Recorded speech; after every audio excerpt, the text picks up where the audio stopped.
Welcome back. Welcome back in my second video of reading and writing of data. In the first video, we have seen how to handle a CSV and Excel file. In this video, we shall be learning how to handle the read dot table and write dot table. We will also see how to import and export a Spss data and SAS file. We will also learn the sync function, JPEG function, PDF function for writing or exporting of files. Finally, we will be learning how to download data directly from the URL. So let's get started. So the first thing that I'm doing is I'm just running the dataset library, and then let me come down and create a very small data frame and store it in the name df. And I'm also giving the row names, and this is the final data frame that I have created.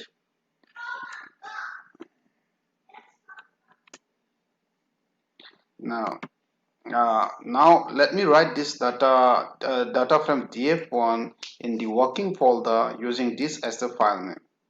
Right, for that I'm using write.table as the function. The syntax for this function is the first place of the function is the data that you would like to export, and then this is the file name by which this data is going to be saved in the working folder.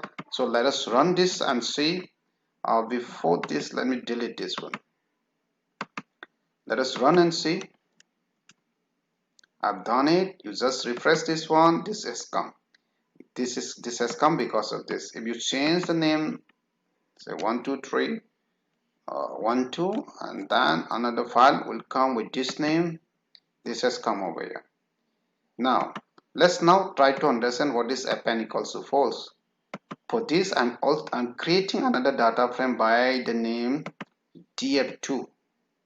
Over here, what I've done is I've just brought this physics at the end of the list. So starting with mathematics followed by chemistry and physics, and then I'm giving the name df2 as the new data frame. So I'm giving the row name also, and this is the data frame that I have created. The sequence of the variables is mathematics, chemistry, and physics. And in the previous one, it was physics, maths, and chemistry. Let us check this one. Let us check. Yeah, this is the one. Let us check this data frame. This is how it looks like. So what I'm going to do is I'm going to export this data frame df2 in the same file using append equals to true. Using append equals to true. When you do that, the next data frame, this one, the next data frame, which one? This data frame will be set just below the previous data frame in the same file. This one, because I'm giving the same name. What is the name? This is the name. So this is the name, right? So what I'll do is you can check it again. This is the one. So I am now running this command with append equals to true, and see how is the output like. So I've done that. Just ignore the warning message, come back and see. Now the new data frame, the new output is printed just below the previous one. This is because you had given append equals to true, right? If you want if you want every data in this data file to be erased and replaced by the latest one, then you should give append equals to false, right? Let's see. I've done that. So everything has been erased, and the latest what you call the data frame has replaced the previously existing data. So this is how the write dot table is going to work, and this is in the case when you write it in the working folder, and if you want to write it to some other folder, say for example in the desktop, say inferential statistics, then what I'll do is I'll copy the whole part and paste it here, and then the forward slash are going to be replaced by a single forward slash are going to be replaced by double forward slash, right? So this is the file name where the data frame is going to be saved. you want to have a new file name, put it 100. Everything is okay, I think. Now you press it and see whether this data from df2 has been exported by the name test100.txt in what folder? In Differential Statistics in the desktop. This is the folder this is the data that you have just exported. You can see this data. This is the one that you have just exported. So this is how a read and write dot table is going to work, right? Now, if you want to read the same, almost the same syntax, read dot table, and then let us bring this data back and save inside A1. So what I've done is I've taken this data. You can see over here, this data frame has a header, the variable name, right? So what you will do is you will put the command read dot table, then the name of the data that you want to import, and then header equal to true because this data has a variable name. So I have done that. You can check this. This is the data frame. So this is how the read dot table and write dot table is going to work. If you're trying to bring the data from some other location, then the whole address will be copied and pasted over here. Now, let's come down to handling of the SPSS data and source file. Remember the extension of these three different types of files. For the SPSS is .sav, for starter is .dta, and for SAS is .sas. Right? To handle such type of file,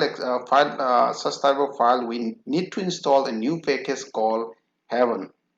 Heaven package will enable us to handle the SPSS, data, and SAS file.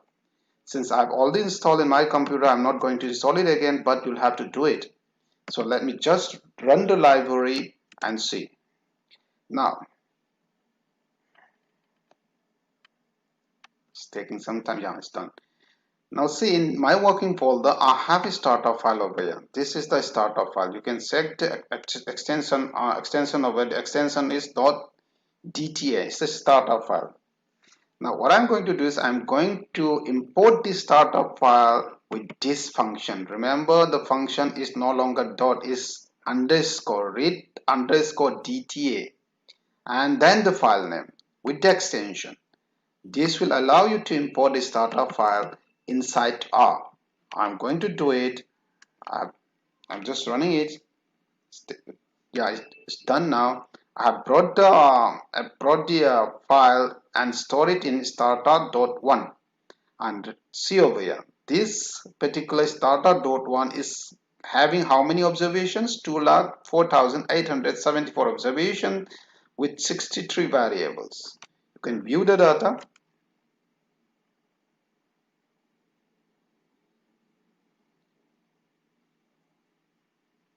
This is the data that you have. This is the data that you have, and this data is about anemia, and it's actual data which was collected sometime in 2016, and you have a number of variables, 63 variables in 2 lakh something observations. Such a lot of these works are to be done before you actually start analyzing this data. So I'm not going that. Now let's come down and talk about this is about reading a starter file, and for writing what you can do is write underscore dta is for writing starter file, and read underscore SAS, SAV are for the SAS and this SPSS file, right? Similarly, you can have for write underscore SAS and SAV. So it's almost in the same manner. You can see how the read.sas and read.the SPSS file can work, right? So you do it by yourself. Now let's come down and try to learn these functions. Sing JPEG, PDF, and so on. So for this, what I'll do is I'll pick a use case file from the dataset library. So empty car is a use case from the dataset library, and you can check the structure of empty cars. And it's a data frame with 32 observations and 11 variables. These are the variables. So to know more about this empty car, you can just question mark and see empty cars, right? Let us see this one. The dataset was extracted from the 1974 Motor Trends US magazine and comprises fuel consumption and 10 aspects of the automobile design performance for 32 automobiles, which was collected from 1973 to 1974 models, right? So, and these are the description of the variables that you have over here. These are the variables and these are the description given. MPG stands for miles per gallon. CYL stands for number of cylinders, and so on. So what I'll do is I'll just develop a small linear regression models of this form. I'm trying to predict the mileage of the car on the basis of the cylinder, and this is the intercept, and this is the slope of the regression line. So let me write down the model. LM will stands for linear model, and the formula is MPZ. This is Y and this is X, and this is how you write down the model. And the data that you have selected is the data that you are trying to consider is empty cars. So let me run the models. The model has been developed. You can see the model. This is the coefficient, the value of A, and this is the value of the slope B. Now, you can also check the summary of the model. This is the summary of the model. I've stored a summary in the results, right? I've stored a summary in results, and these are the different what you call say calculation found in the results.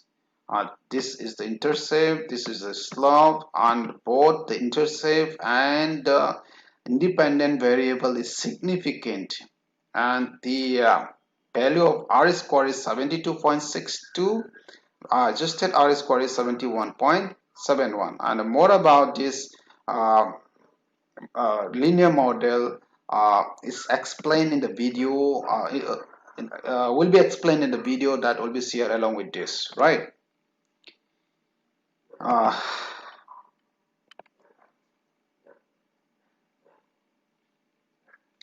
Now let's do one thing. Let us do the plotting of the model that you have developed. We have developed plot say model. When you plot the model, you'll have three different graphs which will enable you to judge the accuracy of the model. These are the four different graphs which will enable us to check the accuracy of the model. So I want all the four graphs to be plotted in the same page. Say all the four graphs to be plotted in the same page in 2 rows and 2 columns. So for that, I am going to use this command. This command will enable me to plot all the graphs in a single page. So what I'll do is I'll put per inside the bracket mf row, and inside the C function 2 rows and 2 columns. The first place stands for the number of rows, the second place stands for the number of columns. 2 comma 2 means what? 2 rows and 2 columns will give the 4 graphs. Let us run and check. Now the 4 graphs has plotted on the same page, right? The same page. So this if you put like this, say for example, if you put 4 comma 1, then all the graph will be plotted in the and this is not looking nice, right? This is not looking nice. So it's all up to you. How do you want to what do you call design the layout? So I'm putting it in 2, 2, and this is how the graphs will be plotted. Now let's start talking about the sync function. What I'll do is I'll export the summary of the linear model in the doc form and save in jiran.123 in the working folder itself. In the working folder itself, if you have jiran.123, let me delete it. Do you have it here? No, you don't have it here. So let me run it. Sync, then the file name where this particular result is going to be stored and saved, right? And you started with sync and you will be closing with sync and print the result, the data that you want to write in this particular file. So let me do it. It's done. You can check it here. It's not coming. Refresh it. It will come. You can find it somewhere here. This is the one. This is the output that you have done, right? You can check it later. It will take some time to open. So similarly, the data frame that you have created, df1, I would like to export this using sync function and store in the Excel file. And my Excel file in this case is mydata.xlx. The command line is almost the same. The only difference is instead of doc, I am using xlx, and I'm going to store the data frame that we have created over here. The data frame that we have created over here, I'm going to store in the mydata.xlx. So let us run and see. I think this would come over here. If it's not there, then refresh, it will come then. This is the one. It will take some time to open. So in the meantime, we'll continue working with the sync function. The same thing can be saved using the CSV file also. Command line will remain the same. The only difference is the extension now will become .csv instead of .xlsx. So you do it. You will see it here. If it is not there, refresh. It will come. This is the one, right? So similarly, .txt can also be used. Now let's come down to the JPEG model, right? JPEG function. JPEG function can be used to save the plot that we have done for the model. So what was the plot that we have done for the model? This was the plot that we have done for the model, right? So we are going to save this plot using the JPEG function. The JPEG function. We're going to use this and save this plot in this particular name in the working folder. So let me do that. Remember, you've started with this, you're going to close with the graphic. In the sync, you have started with the sync function and closing with the sync function. So in the JPEG, you're starting with the JPEG and then you are going to close with the graphics. So I'm just running this one. Before that, let me clear everything over here. Just running this again, and then the plot, the graphics off. The plot will not be shown over here. Instead, it's stored in this file in the working folder. The plot will not be visible. The plot will no longer be visible over here. Instead of the plot plotting over here, it's going to save in the working folder with this file name. Let us check this. This is the one, right? This is the plot that has been saved in the working folder using this file name, right? So this is done using the JPEG function.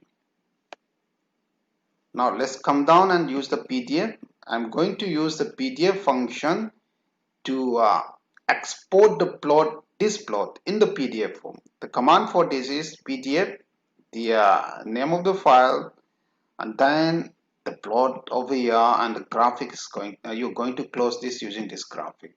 Let me run this. So my PDF.pdf is going to have the graphics that we have just plotted, right? Let us see. This is the one. So let's open the files and see what you have inside the files. What was the first one? Yeah, doc file. The doc file, you should have the result inside. the summary. This is the result, the summary, right? The summary you have exported in the form of doc in the file name 01223. 01223, which one? This one. I have opened this file. This is the one, 01223. And the next one is what else? I have also opened this one. This is model underscore plot JPEG. I think this is the one. It's not coming. It's taking time to come. I will see it again. I'll open it again. Close and open it again.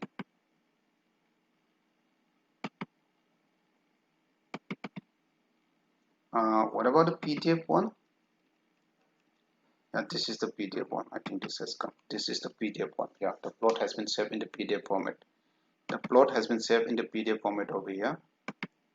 So, and the last one, what is this? Why is this not coming? This should come. We will open it from the folder directly. What is the folder? Yeah, this is the folder. What was the file name? The file name was model.plot. No? Model.plot. What is the model.plot? Model.plot. Where is that?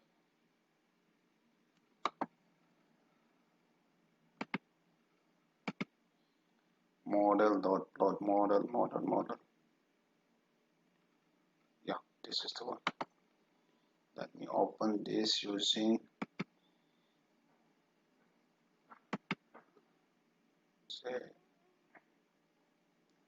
should I use open with this? Let me check this one.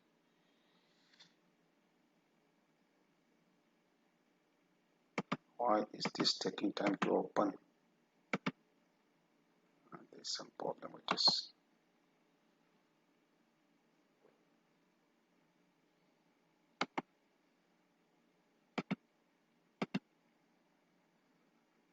So now in the meantime, let's talk about this one.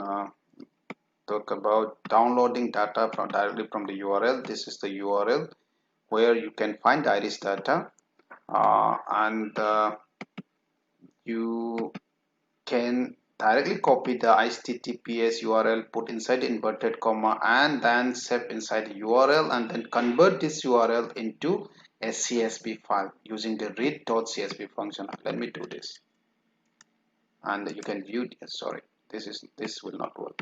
This will not work. Yeah, okay, this is working. I'm sorry. This is working.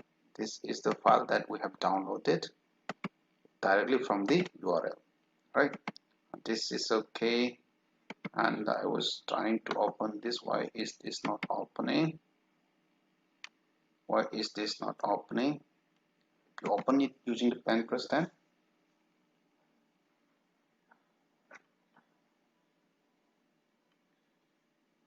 It's not coming. It's not coming. Let me run it again then. What was the command? What was the command? This was the command, right? Let me run it again. Say let me say model.jpeg.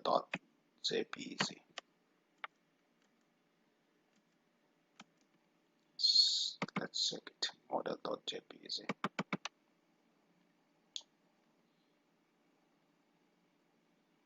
Yeah, it has come now. So this is the plot that I was trying to export, right? I was trying to show it to you. So these are some of the useful command that you should know to import and export file in the R and from the R. Thank you very much. Thank you for watching this video.